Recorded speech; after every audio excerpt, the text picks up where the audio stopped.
Well, if you clicked on this video, you probably already know that the beta for version 3.2 is happening. The 3.2 beta is introducing Castorice and Anaxa, the next two characters to be released. Some changes have already been made to these characters during the beta, and overall, they aren't exactly what we were expecting. In today's video, we're going to take a look at all the changes made in V3 of the 3.2 beta, and some information we already have about V4 of the beta. I have to say the adjustments are quite disappointing overall, especially if you were hoping for buffs to Castorice or Anaxa. If you're thinking about pulling for your favorite character but don't have enough stellar jades, let me introduce you to Loot Bar. It's a fast, secure, and super reliable website to top up your Oneiric shards. On Loot Bar, you'll find prices with up to 23% discounts compared to in-game prices and a super simple process. Just select the amount of Oneiric shards you need, enter your UID and server, and complete the purchase. Everything is done securely, so your items are delivered straight to your account without any stress. In addition to Honkai Star Rail on Loot Bar, you can also top up other games like Genshin Impact, Zenless Zone Zero, and Wuthering Waves. And if play on other platforms like PS5 or Xbox, you can also top up at Loot Bar. Click the link in the description and register to get an additional 8% discount coupon that can be combined with all other discounts. Let's start with Castorice, who got nerfed. Her damage was reduced overall, but she did receive something in return. Let's break it down in detail. Specifically talking about Pollux, Castorice's memo sprite, the simplest change was a nerf to the damage of its skill. Previously, Pollux dealt damage equal to 30% of Castorice's max HP to all enemies.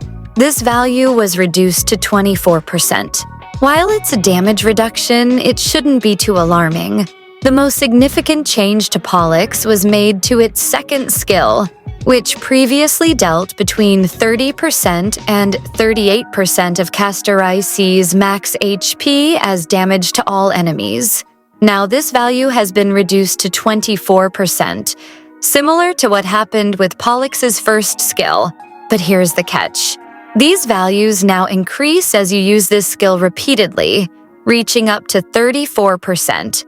This represents an overall nerf, but not as severe as it initially seemed. However, Pollux didn't just receive nerfs. Its second talent, which granted a damage boost to all allies for 2 turns upon being summoned, was buffed, and now provides this boost for 3 turns. Additionally, its talent also received a buff. When leaving the field, it restores HP to all allies equal to 6% of Castorice's max HP, plus a fixed value of 800 points. Pollux's speed was also adjusted. Previously, the memo sprite had a base speed of 140 and gained an additional 40% speed buff when its HP was above 50%. Now, Pollux has a higher fixed base speed, 165, but lost the additional 40% buff. Those were all the specific changes made to Pollux. Now let's move on to adjustments made directly to Castorice's kit, starting with perhaps the most significant change. There was a nerf to the current amount of HP consumed from allies by Castorice, from 40% to 30% in her normal skill, and from 50% to 40% in her enhanced skill. This change might initially seem like a buff, but actually causes Castorice's ultimate ability to charge more slowly since its energy gain scales with HP consumed from allies during battle.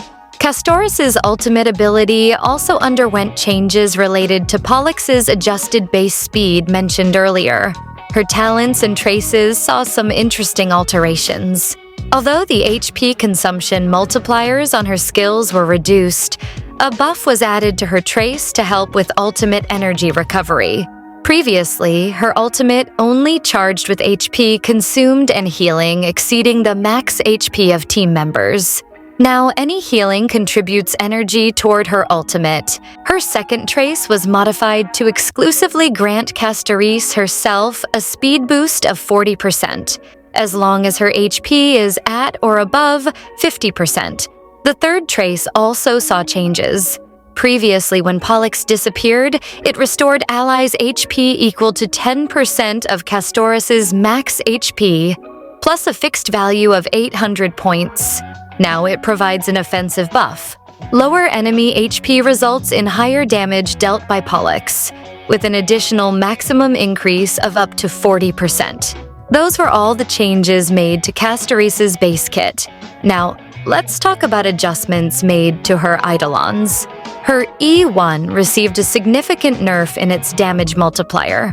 Previously, whenever the Memo Sprite used its skill, it increased damage dealt by 30%, stacking up to 6 times for a total of plus 180%. Now this value has been reduced to just plus 20%, totaling a maximum of plus 120%. This is indeed a notable reduction.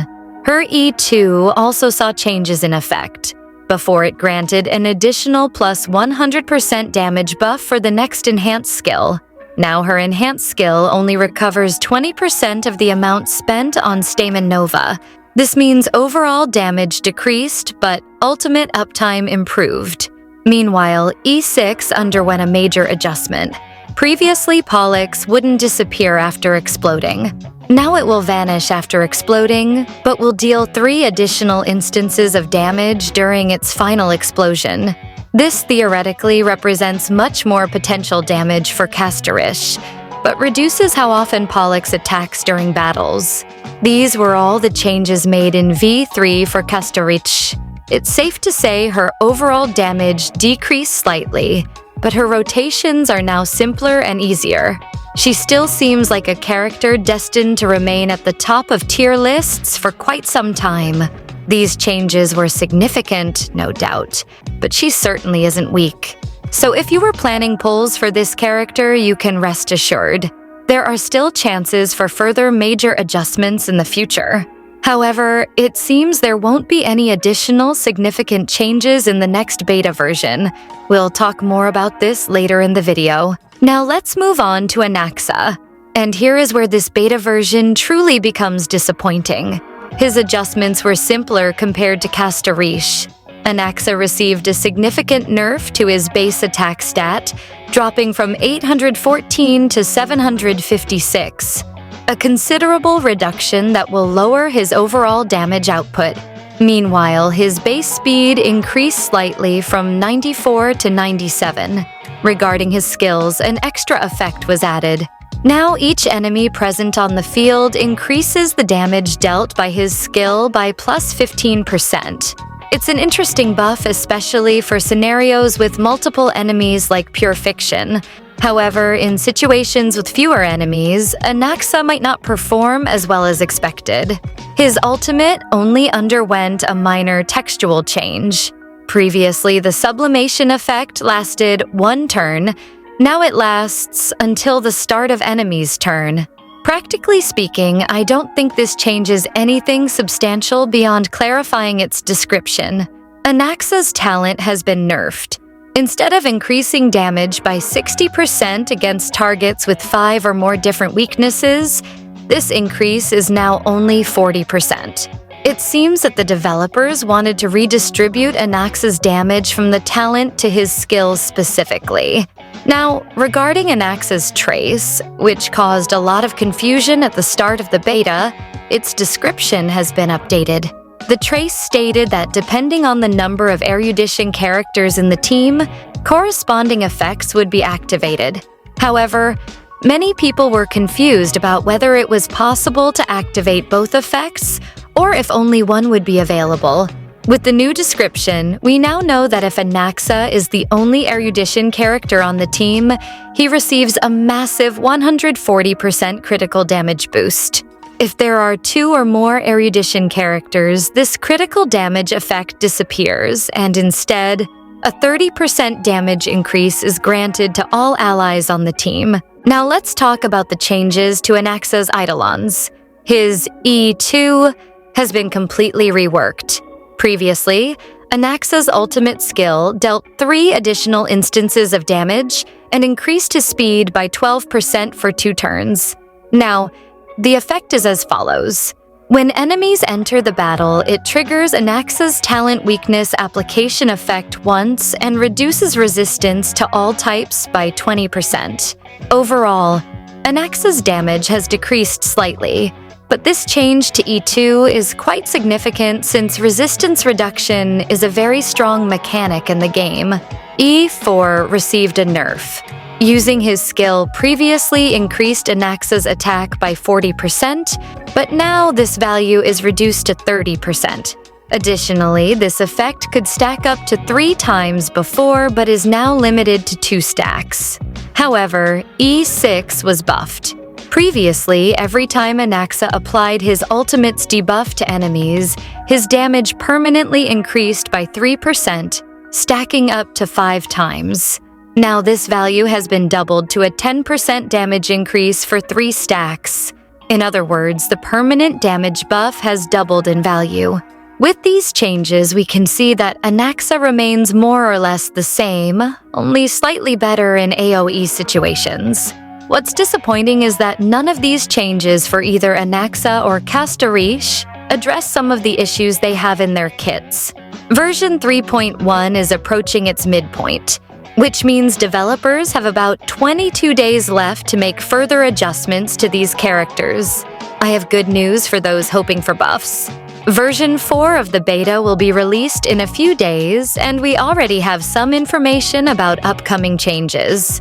According to reliable leakers, ANAXA will receive some buffs, while Castorice unfortunately won't see any changes for now. This is good news for ANAXA fans, though we still don't know exactly what these buffs will entail, whether they'll be significant adjustments or just minor tweaks. Either way, I'll keep you updated as soon as more details are revealed. So, what do you think about these V3 changes? Are you still planning to pull for these characters? Let me know your plans in the comments. Anyway, that's it for today's video. If it helped you in any way, don't forget to leave a like and subscribe to the channel. See you in the next video.